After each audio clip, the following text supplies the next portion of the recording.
Hello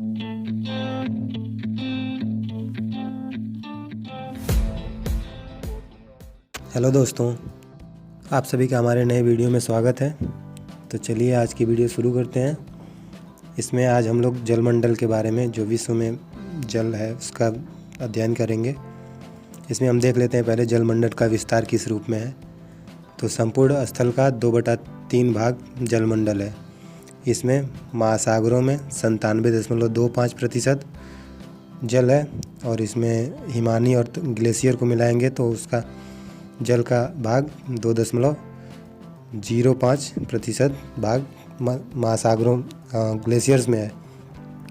अगला है भूमिगत जल, जो कि 0.68% है, और झील में 0.1% है।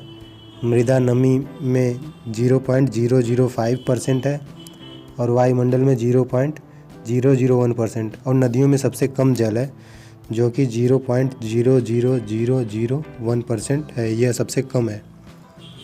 अब विश्व के महासागरों के बारे में देख लेते हैं। इसमें क्या क्या होता है महासागरों के नीचे, उसको क्या क्या कहते हैं।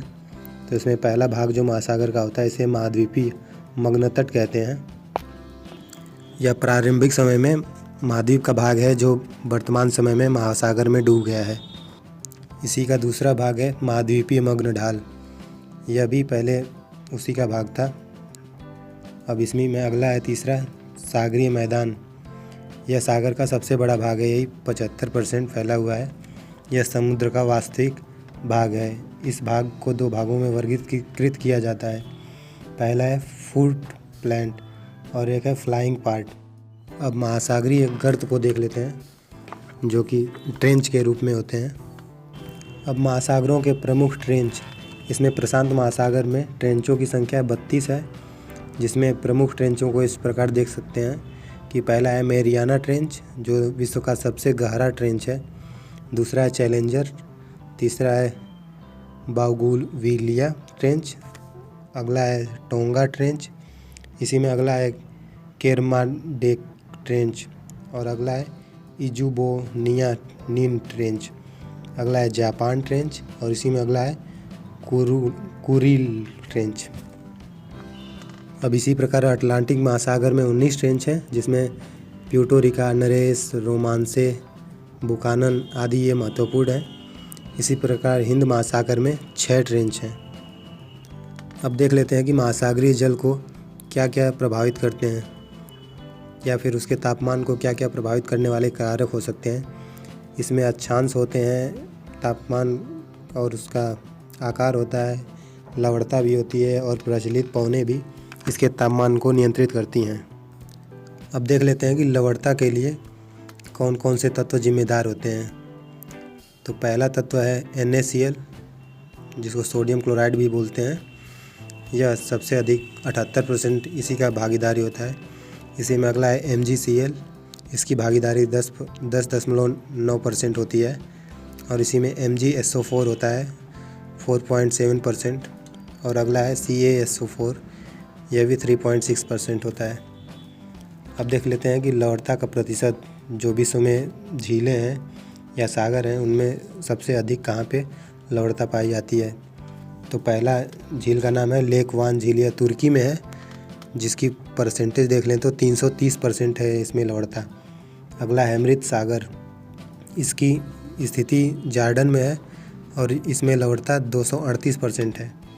अगला है ग्रेट साल्ट लेक, यह अमेरिका में स्थित है, इसकी भी लवणता 220% है। अब महासागरीय जल धाराओं को देख लेते हैं। इसमें पहले हम बात करेंगे सारगैसो सागर की। सारगैसो सागर यह उत्तरी अटलांटिक में स्थित है। यह एक जल में स्थित घास का मैदान जैसा दिखता है। यह यातायात के संचालन में बहुत बाधा उत्पन्न करता है, इसलिए इसकी जानकारी रखना बहुत आवश्यक है। तो इसकी देख लेते हैं कि कहाँ से शुरू होती है।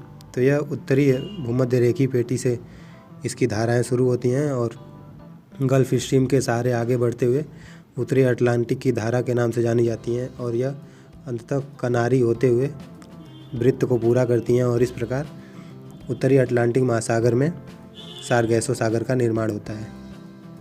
अब महासागर के आधार पर उनकी जलधाराओं को देख लेते हैं। उसका वर्गीकरण ठंडी और गर्म जलधाराओं के आधार पर किया जाता है।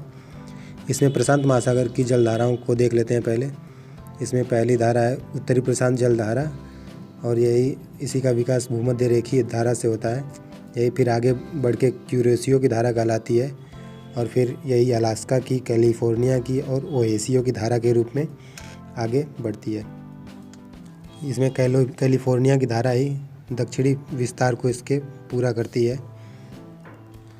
अब इसी में जो दक्षिण का प्रशांत महासागर है उसमें भी जो धारा शुरू होती है वो ऑस्ट्रेलिया करंट के रूप में आगे बढ़ती है, और अंटार्कटिक की धारा के रूप में आगे बढ़ते हुए पेरू या हम्बोल्ट की धारा के रूप में ठंडी होकर यह अभिवृत्त को पूरा करती है। अब इसी में आगे जल धारा को देख लेते हैं, अटलांटिक महासागर की जल धारा। इसमें उत्तरी अटलांटिक महासागर की धारा महत्वपूर्ण है, जो कि एंटिलीज से होते हुए फ्लोरिडा गल्फ स्ट्रीम होते हुए नार्वे तक चली जाती है, और वहाँ से नीचे उतरते हुए कनारी की धारा के रूप में उत्तरी अटलांटिक के सर्कल को पूरा करती है।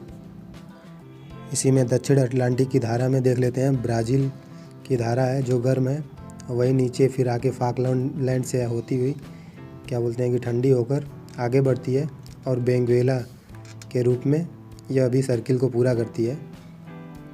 इसी प्रकार हिंद महासागर की गर्म जलधाराओं को और ठंडी जलधाराओं को देख लेते हैं।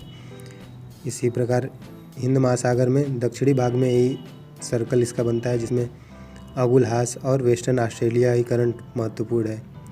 इसके नॉर्थ पार्ट में इसलिए नहीं बनता है क्योंकि हिंद महासागर के नॉर्थ पार्ट में भूखंड ज़्यादा है, इसलिए वहाँ पे किसी सर्कल का निर्माण नहीं हो पाता है, उतना जगह नहीं मिल पाती है धाराओं को चलने के लिए। इसमें मुख्य बात यह है कि सभी धाराएं जब आपस में जाके इस वृत्त को पूरा करती हैं तो उसको गाइर कहा जाता है। अब इन्हीं महासागरीय जल धाराओं में आगे देख लेते हैं कि ज्वार भाटा भी क्यों आते हैं। तो ज्वार भाटा के लिए निम्नलिखित कारण उत्तरदायी हैं। पहला कारण है चंद्रमा की गुरुत्वाकर्षण शक्ति, सबसे बृहद भाग इसी का माना जाता है। दूसरा है सूर्य की गुरुत्वाकर्षण शक्ति, और तीसरा है अपकेंद्रीय बल। ज्वार भाटा भी कई प्रकार के होते हैं, इसमें उच्च ज्वार भाटा और निम्न ज्वार भाटा देखे जा सकते हैं। इसमें जो ज्वार भाटा का है विशेष रूप से महत्व होता है, तो इसके महत्व को हम देख लेते हैं।